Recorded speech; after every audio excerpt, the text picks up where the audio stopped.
ದಿನದಿಂದ ದಿನಕ್ಕೆ ಮೈಸೂರಿನಲ್ಲಿ ದಸರಾ ಸಂಭ್ರಮ ರಂಗೇರ್ತಿದೆ. ಇದರ ನಡುವೆ ಮುಡಾ ಹಗರಣದ ತನಿಖೆ ಕೂಡ ಮೈಸೂರಿನಲ್ಲಿ ತೀವ್ರಗೊಳ್ತಿದೆ.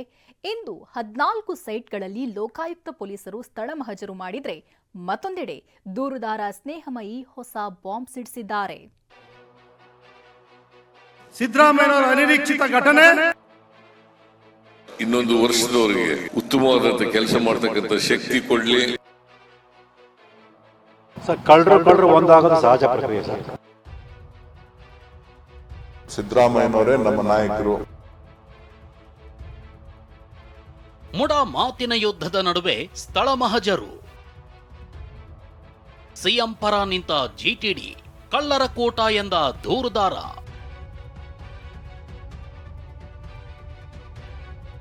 ಮುಡಾ ಹಗರಣದ ಕೇಂದ್ರ ಬಿಂದುವೆ ಮೈಸೂರಿನ ವಿಜಯನಗರದಲ್ಲಿರೋ ಈ 14 ಸೈಟ್ಗಳು. ಸಿಎಂ ಪತ್ನಿ ಪಾರ್ವತಿ ಹೆಸರಿನಲ್ಲಿದ್ದ ಇದೇ ನಿವೇಶನಗಳು ಮರಳಿ ಮುಡಾ ಪಾಲಾಗಿವೆ. ಆದರೆ ತನಿಖೆ ಮಾತ್ರ ಮುಂದುವರೆದಿದೆ. ಇಂದು ಲೋಕಾಯುಕ್ತ ಎಸ್ಪಿ ಟಿಜೆ ಉದೇಶ್ ನೇತೃತ್ವದಲ್ಲಿ 14 ಸೈಟುಗಳ ಮಹಜರು ನಡೆಸಲಾಯಿತು. ದೂರುದಾರ ಸ್ನೇಹಮಯಿ ಕೃಷ್ಣ ಸಮ್ಮುಖದಲ್ಲೇ ಸ್ಥಳ ಮಹಜರಾಗಿತ್ತು. ಇನ್ನು ಸಿಎಂ ಪರ ಜಿಟಿ ದೇವೇಗೌಡ ಮಾತನಾಡಿರೋ ಬಗ್ಗೆ ಪ್ರತಿಕ್ರಿಯಿಸಿದ ಸ್ನೇಹಮಯಿ, ಕಳ್ಳರೆಲ್ಲ ಒಂದಾಗಿ ಸಂಚು ರೂಪಿಸುತ್ತಿದ್ದಾರೆ ಅಂತ ಆರೋಪಿಸಿದ್ರು. ಸರ್, ಕಳ್ಳರು ಒಂದಾಗೋದು ಸಹಜ ಪ್ರಕ್ರಿಯೆ ಸರ್. ಹಾಗೆ ಜಿಟಿ ದೇವೇಗೌಡರು ಕೂಡ ಅವ್ರದ್ದು ಇಲ್ಲ 50-50 ಅನುಪಾತದಲ್ಲಿ ಅವ್ರ ಪಾತ್ರನೂ ಇರೋದ್ರಿಂದ ಈಗಲೇ ಅವರೆಲ್ಲ ಒಂದಾಗ್ತಾ ಇದ್ದಾರೆ. ನನಗೆ ಈಗಾಗಲೇ ಮಾಹಿತಿ ಬಂದಿದೆ, 50-50 ಅನುಪಾತದಲ್ಲಿ ಯಾರನ್ನು ಅಕ್ರಮ ನಿವೇಶನ ಪಡೆದರೆ ಅವರೆಲ್ಲರೂ ಕೂಡ ಒಂದು ಕೂಟವನ್ನು ರಚಿಸಿಕೊಂಡು ನನ್ನ ವಿರುದ್ಧ ಹೋರಾಟ ಮಾಡುವಂಥ ಒಂದು ಪ್ರಕ್ರಿಯೆಯಲ್ಲಿ ನಿರತರಾಗಿದ್ದಾರೆ. ಅದರ ಭಾಗವಾಗಿ ನಿನ್ನೆ ಜಿಟಿ ದೇವೇಗೌಡರು ಸಿದ್ದರಾಮಯ್ಯ ಅವರ ಪರ ಮಾತಾಡಿದ್ದಾರೆ. ಮತ್ತಷ್ಟು ಪ್ರತಿಷ್ಠಿತರ ಕುಟುಂಬಕ್ಕೆ ಮುಡಾ ಸೈಟ್ ಕಂಟಕ. ಸಿಎಂ ಪತ್ನಿಗೆ ಮಾತ್ರವಲ್ಲ, ಸಚಿವ ಮಹದೇವಪ್ಪ ಸಹೋದರನ ಮಗ ನವೀನ್ ಬೋಸ್ಗೆ ಸೈಟ್ ಕೊಟ್ಟ ಮಾಹಿತಿ ಇದೆ. ಸಿಎಂ ಆಪ್ತ ಹಾಗೂ ಮುಡಾ ಅಧ್ಯಕ್ಷ ಮರಿಗೌಡ ಸಹೋದರ ಶಿವಣ್ಣನಿಗೂ ಸೈಟ್ ಕೊಡಲಾಗಿದೆ. ಎಲ್ಲರ ಬಗ್ಗೆನೂ ಮಾಹಿತಿ ಕೊಟ್ಟಿದ್ದೀನಿ ಅಂತ ಸ್ನೇಹಮಯಿ ಕೃಷ್ಣ ಹೊಸ ಬಾಂಬ್ ಸಿಡಿಸಿದ್ದಾರೆ. ನಮ್ಮ ಉಸ್ತುವಾರಿ ಸಚಿವರಾದ ಎಚ್ ಸಿ ಮಹದೇವಪ್ಪ ಅವರ ಸಹೋದರನ ಮಗ ನವೀನ್ ಬೋಸ್ ಹೆಸರಲ್ಲಿ ಒಂದು ಸೆಟ್ಲ್ಮೆಂಟ್ ಡೀಡ್ ಮಾಡಿರುವಂಥ ದಾಖಲೆಯನ್ನು, ಮತ್ತು ಮುಡಾ ಅಧ್ಯಕ್ಷ ಮರಿಗೌಡರು ಅವ್ರ ಸಹೋದರ ಶಿವಣ್ಣನ ಹೆಸರು ರಿಜಿಸ್ಟರ್ ಮಾಡಿಸ್ಕೊಂಡಿರೋಂಥ ಸೆಟ್ಲ್ಮೆಂಟ್ ಡೀಡನ್ನು ಕೊಟ್ಟಿದ್ವಿ. ಅದೆಲ್ಲ ದಾಖಲೆ ಕೊಟ್ಟಿದ್ದ ಸೆಟ್ಲ್ಮೆಂಟ್ ಡೀಡ್ ಮೂಲಕನೂ ಕೂಡ ಇಲ್ಲಿ ಕೋಟ್ಯಾಂತರ ವ್ಯವಹಾರ ನಡೆದಿರೋದ್ರಿಂದ ಈ ನಿಟ್ಟಿನಲ್ಲಿ ಸಮಗ್ರ ತನಿಖೆಯನ್ನು ನಡೆಸಬೇಕು ಅಂತ ಮನವಿ ಮಾಡ್ಕೊಂಡಿದ್ವಿ. ಇನ್ನು ಜಿಟಿಡಿ ಹೇಳಿಕೆಯನ್ನ ಇಂದು ಕೂಡ ನೆನಪಿಸಿಕೊಂಡ ಸಿಎಂ ಸಿದ್ದರಾಮಯ್ಯ, ಅವ್ರು ಹೇಳಿರೋದು ಸರಿ ಇದೆ, ನನ್ ಕಂಡ್ರೆ ಕುಮಾರಸ್ವಾಮಿಗೆ ಭಯ ಅಂತ HDK ವಿರುದ್ಧ ಕಿಡಿಕಾರಿದ್ರು.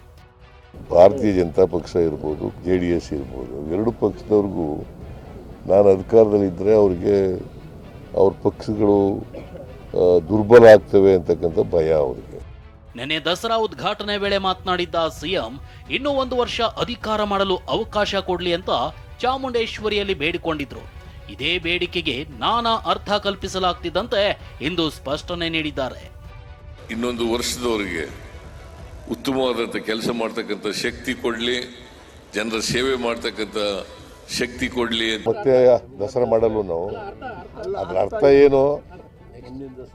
ಮುಂದಿನ ವರ್ಷ ಮತ್ತೆ ಪೂಜೆ ಮಾಡ್ತೀವಲ್ಲ, ಸ್ಟೇಟ್ಮೆಂಟ್ ಮಾಡ್ರೋ ನಾನು ಎವ್ರಿ ಇಯರ್ ದಸರಾ ಮಾಡ್ತೀವಿ. ಸಿದ್ದು ಕೆಳಗಿಳಿತಾರೆ, ಡಿಕೆಶಿ ಸಿಎಂ ರೇಸ್ನಲ್ಲಿದ್ದಾರೆ ಅನ್ನೋ ಚರ್ಚೆ ನಡುವೆ ಇನ್ನು 5 ವರ್ಷ ಸಿದ್ದರಾಮಯ್ಯ ಅವರೇ ಸಿಎಂ ಅಂತ ಡಿಕೆಶಿ ಸಹೋದರ ಹೇಳಿಕೆ ಕೊಟ್ಟಿದ್ದಾರೆ.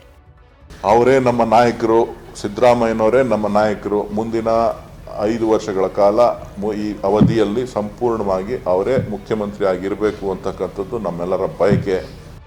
ಒಟ್ನಲ್ಲಿ ನವರಾತ್ರಿ ವೇಳೆ ದುರ್ಗೆ ದಿನಕ್ಕೊಂದು ಅವತಾರ ತಾಳಿದ್ರೆ, ಮುಡಾ ಹಗರಣ ಕೂಡ ದಿನಕ್ಕೊಂದು ಸ್ವರೂಪ ಪಡೀತಿದೆ. Bureau report, TV9.